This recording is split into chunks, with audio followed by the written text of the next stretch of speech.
शहद और ग्लूकोज़ में ज़मीन आसमान का फ़र्क है।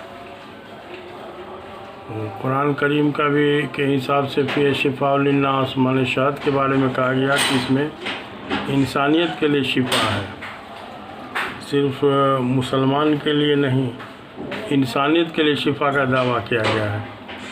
शुगर के मरीज़ को छांट कर तो शहद को शिफा नहीं कहा गया होगा, ये तो यकीन की बात है, हरगिज़ नहीं। शहद और फल में मौजूद मिठास फ्रक्टोज़ जो शहद में लगभग 90% होता है और ग्लूकोज़ के केमिकल बनावट स्ट्रक्चर में हाइड्रोजन की जगह का सिर्फ फ़र्क होता है। और बहुत से लोगों के साथ साथ मुआलिज भी गालिबन अनजान है कि ये जानकर शायद उन्हें भी ताज्जुब होगा कि ग्लूकोज़ को हज़म करने के लिए माने सेल के अंदर दाखिल होने के लिए इंसुलिन ज़रूरी है, जबकि फ्रक्टोज़ जो शहद और फल में मौजूद हो मिठास को फ्रक्टोज़ बोलेंगे, को हज़म होने में इंसुलिन की कभी कोई ज़रूरत नहीं है।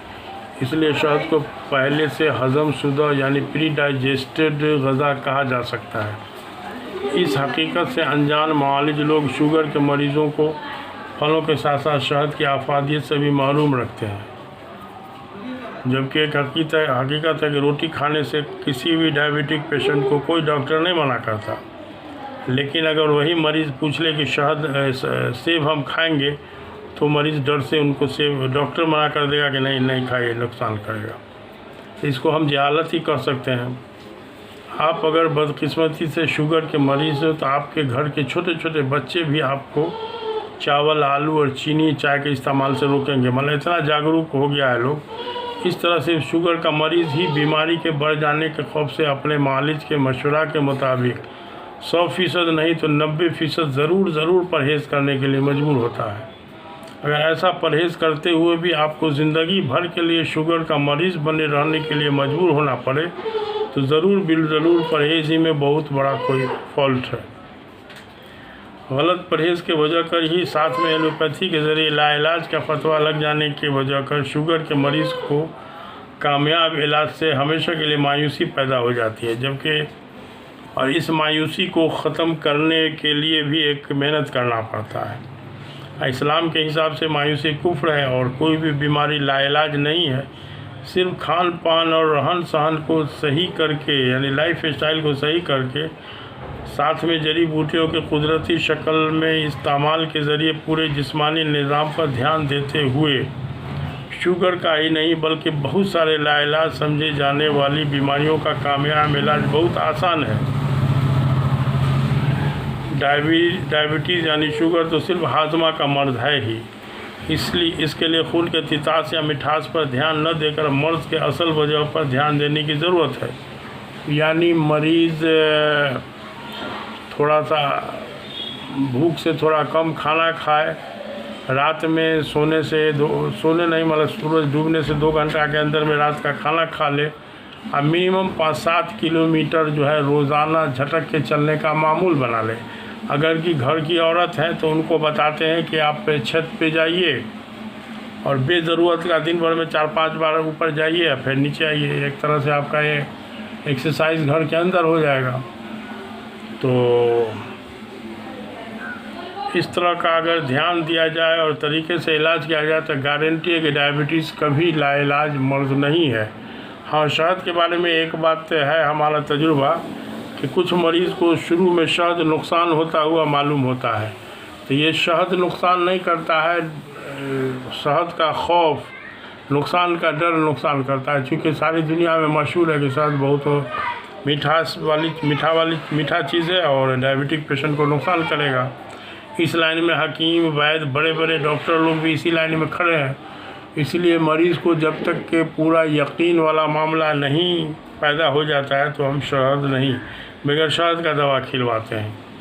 और असल है लाइफ स्टाइल, खान पान थोड़ा सा चोकर समेत आटा की रोटी प्लस छिलका समेत दाल सब्ज़ी का छिलका समेत प्लस नाश्ता में कोई अनाज नहीं, चूल्हा का बना हुआ कोई चीज़ नहीं, बल्कि नाश्ता में सबसे अच्छा डायबिटिक पेशेंट के नाश्ता हो सकता है उसमें दही हो जाए, दही के साथ ही इंजीर हो, टमाटर, कोई भी फल और ले सकते हैं होलसेल में, संतरा वगैरह, खीरा वगैरह, गाजर उजर होलसेल में फ़ायदा करता है। अब अल्हम्दुलिल्लाह गाजर के बारे में एलोपैथ वाले मना नहीं करते हैं, ना तो पहले ज़मीन के नीचे ऊपर वाला मामला कहाँ से ले आए लोग, जो गाजर को भी आलू के श्रेणी में रखते थे।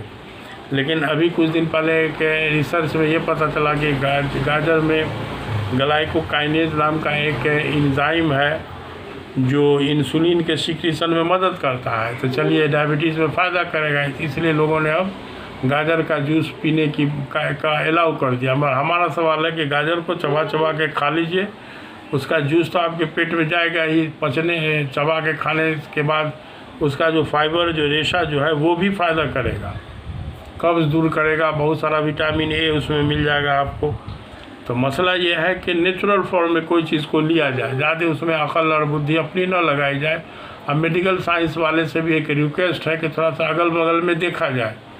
अपने अगर आप ऑर्थोडॉक्स बने हुए अपने पैथी के प्रति, तो आपके यहाँ कहाँ होता है, आप ज़िंदगी में दवा खिलाने की बात करते हैं। तो जब ज़िंदगी पर दवा खिलाई जाएगी तो इसको इलाज अब काहे बोलते हैं। ये और बात है कि मरीज़ को कहीं कोई उपाय नहीं नज़र आता है तो हार के आपके यहाँ आता ही है, उस डॉक्टर के पास जाते हैं जो डॉक्टर खुद डायबिटिक पेशेंट है, उस डॉक्टर से डायबिटिक का मरीज़ इलाज कराने जाता है। तो ये तो बहुत बड़ी अजीब विडम्बना या अफसोस वाली बात है। तो मरता क्या न करता, वो कहते नहीं हारा नेटुआ खिपटी चुनता है। तो इसको यही कहा जाएगा। इसलिए थोड़ा सा इसमें मालिज लोगों को भी अगल बगल में ध्यान देना चाहिए। थोड़ा सा ध्यान देंगे तो इंशाल्लाह डायबिटीज़ किसी भी हालत में लाइलाज नहीं बचेगा। न तो अपना मुल्क तो अब जो है वो डायबिटीज़ का हब बनने जा रहा है, क्योंकि यहाँ का लाइफ स्टाइल बहुत उल्टा पुल्टा है। तो अब थोड़ा सा उसके लिए जो है वो सतर्क होने की ज़रूरत थी।